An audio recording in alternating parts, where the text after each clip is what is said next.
बात करेंगे अभिप्रेरणा। आखिर अभिप्रेरणा है क्या? उसके पहले हम लोग एक कहानी पढ़ते हैं। एक राजा था। वो राजा एक बार उसके राज्य पर हमला हो गया। उसके राज्य पे जब हमला हुआ तो वो बुरी तरह से हार गया। हार जाने के बाद वो अपने राज्य को छोड़कर कहीं वो चला गया बिना किसी को बताए, छिपकर, अपने जान को बचाकर। तो छिपकर वो गया तो कहीं पर वो बैठा हुआ था, जंगल में सोया हुआ था, लेटा हुआ था। तो वो देखता क्या है कि एक मकड़ी एक जाला बना रही है। वो जाला बनाते बनाते मकड़ी कितने बार नीचे गिरती है। फिर दोबारा वो जाला कंप्लीट करने के लिए, पूरा करने के लिए, फिर वो जाला कंप्लीट करने के लिए फिर वो दोबारा वो जाला बनाती है। इसी तरह से प्रयास करते करते करते वो 3-4 प्रयास में वो पूरा जाला अपना बना लेती है। तो राजा ये देखकर सोचता है कि जब एक मकड़ी बार बार गिरकर, बार बार चढ़कर वो जाला पूरा तैयार कर रही है, तो क्या मैं आज एक युद्ध के हार जाने के बाद कायर की तरह यहाँ से भाग जाऊं? तो ये सही नहीं होगा। इस बात से वो प्रेरणा लेकर वो अपने राज्य वापस जाता है और दोबारा वो युद्ध करता है और उस युद्ध में वो जीत हासिल करता है। अब इस कहानी में आप देख रहे होंगे कि इस कहानी में वो एक छोटे से कीड़े से अभिप्रेरणा लिया। तो वो अभिप्रेरणा लेके जो कार्य किया, युद्ध लड़ा और अपने लक्ष्य को पाया, तो कहीं ना कहीं वो कार्य करने में वो गति प्रदान किया। तो अब हम लोग बात करते हैं कि अभिप्रेरणा है क्या। तो इस कहानी से ये साबित हो गया कि अभिप्रेरणा वह कारक है जो कार्य को गति प्रदान करता है। अभिप्रेरणा आंतरिक शक्ति है जो व्यक्ति को कोई भी कार्य करने के लिए प्रेरित करते हैं। जैसे राजा को आंतरिक शक्ति अंदर से अंतर आत्मा बोला कि नहीं, हम भी युद्ध जीत सकते हैं, तो वो क्या किया कि वो युद्ध लड़ने के लिए दोबारा गया। तो वो आंतरिक शक्ति की तरह वो किसी भी कार्य करने के लिए प्रेरित करता है। कौन? अभिप्रेरणा। अर्थात अभिप्रेरणा के लिए इच्छा, समर्पण, जिज्ञासा इत्यादि का होना बहुत ही जरूरी है। जब तक आपके अंदर इच्छा ना हो किसी कार्य को करने के लिए, किसी कार्य को करने के लिए आप पूरी तरह से समर्पित ना हो, किसी कार्य को करने के लिए आपके अंदर जिज्ञासा न हो, जानने की जिज्ञासा न हो, तो आप किसी ज्ञान को नहीं ले सकते, किसी कार्य को नहीं कर सकते। तो जब तक ये जिज्ञासा, इच्छा और समर्पण होगी, तभी कोई भी व्यक्ति किसी भी कार्य को करने के लिए, किसी विषय में ज्ञान लेने के लिए अभिप्रेरित होता है।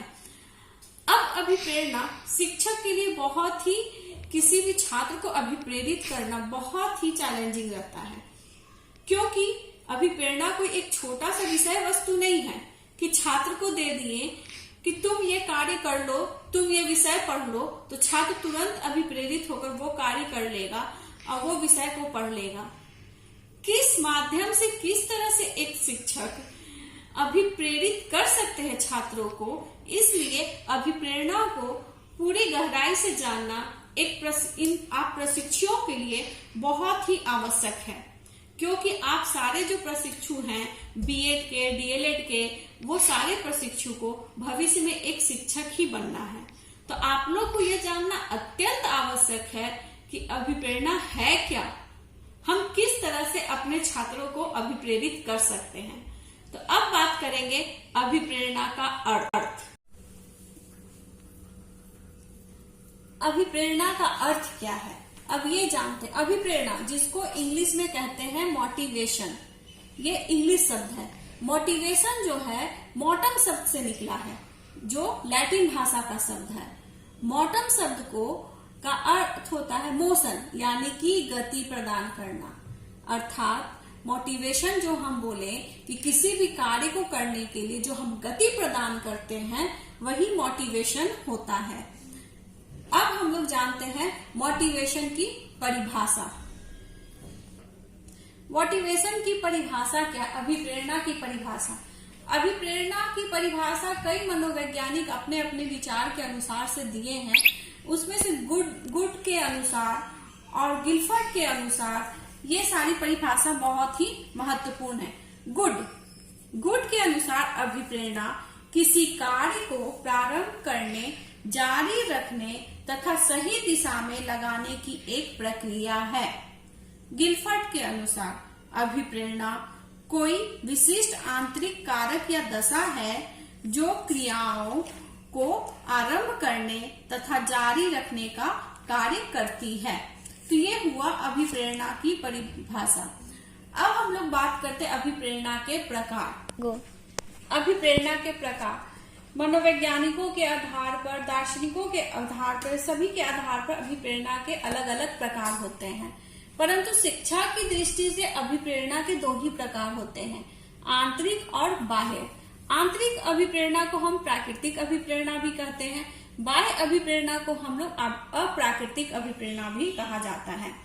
आंतरिक अभिप्रेरणा, आंतरिक अभिप्रेरणा हमें अंदर से प्रेरित करता है किसी एक लक्ष्य की पूर्ति के लिए, किसी भी सीमा तक कोई कार्य करने के लिए, मान्यता और जिम्मेदारी के लिए आंतरिक अभिप्रेरणा एक अंग माना जाता है। अब जैसे कि भूख, प्यास, सुरक्षा, प्रेम, ये सब जो अभिप्रेरणा है, अगर हमें किसी से स्नेह चाहिए या हमें सुरक्षा चाहिए या हमें भूख प्यास की समाप्ति चाहिए, तो ये अभिप्रेरणा हमें आंतरिक अभिप्रेरणा के अंतर्गत ही आती है। इसमें सकारात्मक सोच बनती है। आंतरिक अभिप्रेरणा में अब जैसे कि भूख लगा तो भूख हम कैसे मिटाएंगे? भूख भोजन के द्वारा हम मिटाएंगे। तो भोजन, तो अब भोजन के लिए हम क्या करेंगे? भोजन का हम चयन करेंगे।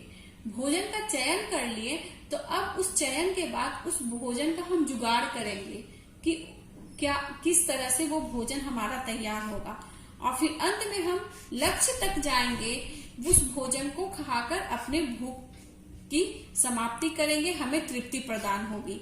तो ये इस तरह का एग्जाम्पल आंतरिक अभिप्रेरणा हो गया।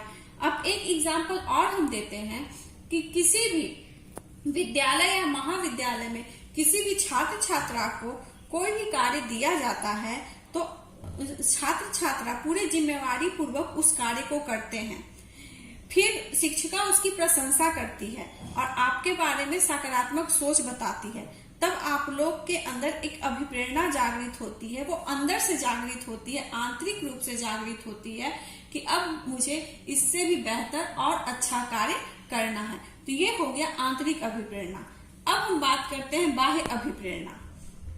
बाह्य अभिप्रेरणा बाहरी प्रेरणा है जो हम आसपास के वातावरण को देखकर खुद को प्रेरित करते हैं। अब जैसे कि किसी कार्य को करने के लिए समाज के आसपास के वातावरण में क्या हो रहा है, हम किस तरह से समाज के नजरों में अपना सम्मान पा सकते हैं, अपने मित्र के साथ किस तरह से हम कंपटीशन करके आगे बढ़ सकते हैं, शिक्षकों के नजर में सम्मान पा सकते हैं, अपने परिवार के नजर में सम्मान पा सकते हैं।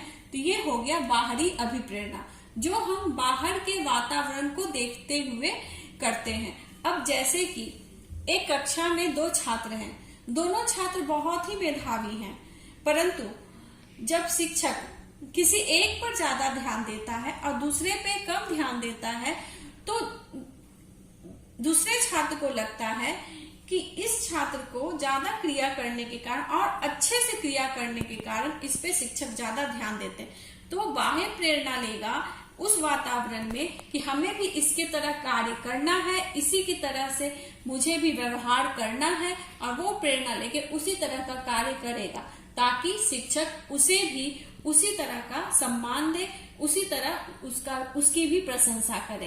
तो ये हो गया बाह्य अभिप्रेरणा। तो स्टूडेंट्स यहीं पे कंप्लीट होता है। आज हम लोग जाने अभिप्रेरणा क्या है, अभिप्रेरणा का अर्थ, अभिप्रेरणा की परिभाषा और अभिप्रेरणा के प्रकार। अब आगे की चर्चा अगले क्लास में होगी। अगर आपको ये वीडियो पसंद आता है तो लाइक कीजिए, सब्सक्राइब कीजिए और कमेंट बॉक्स में आप अपना सजेशन दे सकते हैं। Thank you.